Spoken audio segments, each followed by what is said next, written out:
Assalamualaikum warahmatullahi wabarakatuh. Kami dari kelompok 2. Saya Putri Nawang. Saya Patricia Meisya. Saya Siska Wulandari. Di sini kami akan membuat olahan kuliner yaitu gogo mapang. Gogo mapang adalah olahan dari ubi jalar. Video ini kami buat untuk memenuhi tugas agrotechnopreneurship. Berikut cuplikan videonya.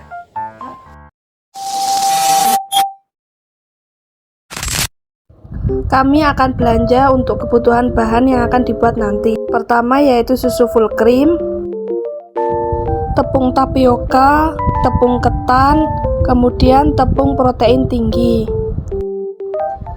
Ambil minyak goreng, keju mozzarella, dan margarin. Kemudian kita akan membeli ubi dari penjual.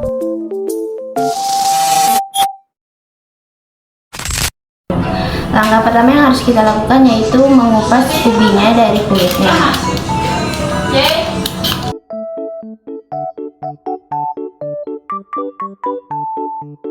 Setelah mengupas ubi dari kulitnya, selanjutnya kita akan memotongnya menjadi kecil-kecil agar cepat dalam perebusan.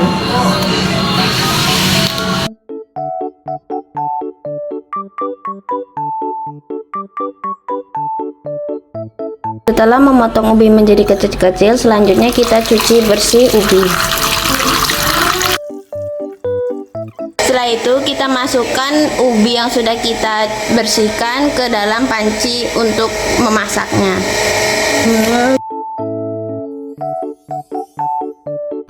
Sembari merebus ubi, kita membuat adonan kulit. Masukkan tepung terigu, tepung tapioka, kemudian terakhir tepung ketan, dan sejumput garam, kemudian diaduk hingga merata. Selanjutnya masukkan 1 sendok madu dan 1 sendok minyak goreng. Pecahkan 1 butir telur ayam, kemudian aduk hingga merata. Tambahkan susu full cream panas, lalu aduk hingga merata. Lalu tambahkan 35 gram margarin ataupun mentega. Uleni hingga adonan menjadi kalis.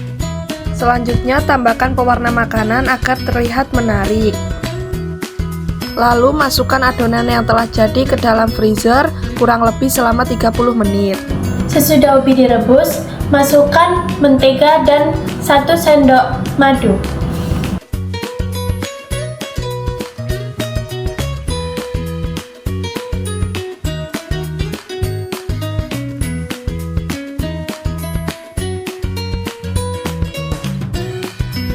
Setelah adonan didiamkan selama 30 menit di dalam kulkas, lalu bagi adonan menjadi 8 bagian. Setelah adonan dibagi, lalu kita taruh di tatakan atau talenan yang untuk memipihkan adonan. Taburkan talenan dengan tepung agar adonan kulit tidak lengket. Setelah itu, masukkan adonan isian ke dalam kulit. Kemudian ini adalah ubi yang sudah dihaluskan untuk mengisi adonan kulitnya. Masukkan mozzarella 1, kemudian dibulat-bulatkan.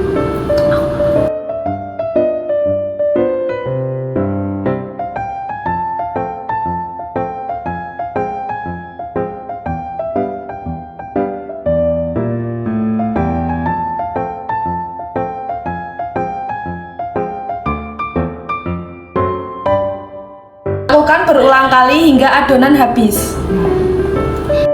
Oven selama 30 menit dengan api atas bawah 140 derajat.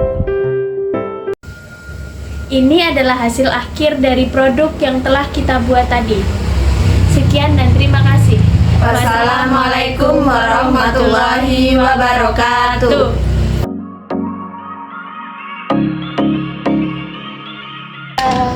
Ya, ada betul. Aku ada nawarin nih dari usaha kami. Nah, kira-kira abang tertarik nggak sama usaha kami ini? Ini makanan apa nih? Oh, gogo mapang bang. Nah, ini dari ubi kan. Bisa Tapi bahan utama kami nih lebih ke ubi rambatnya kayak gitu, bisa ubi ungu. Nah kalau abang tertarik, abang bisa hubungi di nomor ini dan harganya ya lumayan murah lah bang. Gitu. Berapa tuh? 25.000. Kira-kira abang tertarik nggak? Bisnis modal kanvas dari produk Gogo Mapang. Customer segment, yang pertama ada mahasiswa, yang kedua ada anak-anak, dan yang terakhir adalah orang-orang pecinta Korean food. Lalu ada customer relationship, yang pertama kami akan memberikan testers kepada konsumen sebelum konsumen tersebut membeli agar mereka mengerti rasa dari produk kami.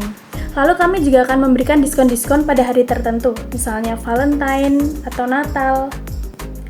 Channel seperti media sosial, lalu ada e-commerce dan juga relasi-relasi dari teman-teman atau konsumen terdahulu. Value proposition kami, yang pertama, kami menggunakan bahan-bahan yang berkualitas tinggi dan juga kami juga menyediakan berbagai macam topping dan pilihan rasa untuk konsumen dapat memilih. Lalu yang terakhir kami juga menyediakan delivery order. Key activity ada yang pertama belanja bahan baku, kedua proses produksi, yang ketiga pengemasan, dan yang terakhir adalah marketing. Key resources, yang pertama ada modal usaha, kedua bahan baku, ketiga tenaga kerja, dan yang terakhir ada peralatan produksi. Key partner, kami bekerja sama dengan petani ubi agar mendatangkan ubi dari petaninya langsung, lalu ada supplier bahan baku, yang lalu ada percetakan, lalu ada packaging. Cost structure ada biaya bahan baku, biaya peralatan, biaya gaji pegawai, biaya overhead, biaya perizinan produk, dan biaya pemasaran. Lalu ada revenue stream, yaitu Gogo Mapang, Nastar, dan Cookies. Ya, jadi sebagai pebisnis pemula tentunya kita juga perlu membuat strategi pengembangan usaha yang akan kita jalankan ke depannya. Yang pertama untuk strategi pengembangannya kita akan mempertahankan rasa dari produk yang kita buat untuk memikat pelanggan dan agar pelanggan memiliki komitmen terhadap produk yang kita buat. Kemudian setelah konsumen dapat komit kepada produk kita, langkah selanjutnya akan kembangkan, yaitu kita terjun ke dunia sosial media seperti TikTok, Instagram maupun Twitter. Di situ kita akan terus mempromosikan produk-produk kita, mengenalkan produk kita kepada masyarakat umum.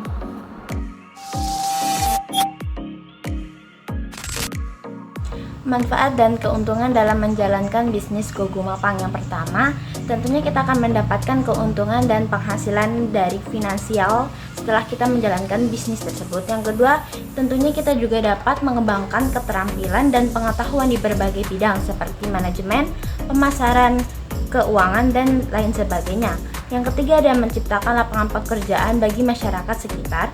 Yang keempat menciptakan inovasi dan kreativitas. Yang kelima ataupun yang terakhir yaitu mendorong pertumbuhan ekonomi di daerah sekitar ataupun lingkungan dari tempat usaha kita.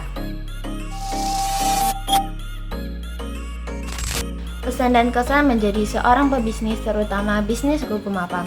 Untuk kesannya, saya dapat belajar banyak hal baru dan saya akan terus mencoba belajar untuk tanggung jawab terhadap bisnis yang sedang saya lakukan. Lalu untuk pesannya, pesan ini tidak hanya untuk saya, tetapi juga untuk pebisnis lainnya. Terus kembangkan usaha yang dapat membantu mengelola hasil pertanian, sehingga keuntungan yang diperoleh tersebut tidak hanya dirasakan oleh pebisnis seperti kita, namun juga akan dirasakan oleh petani yang bekerja sama dengan para pebisnis yang mengelola hasil pertanian.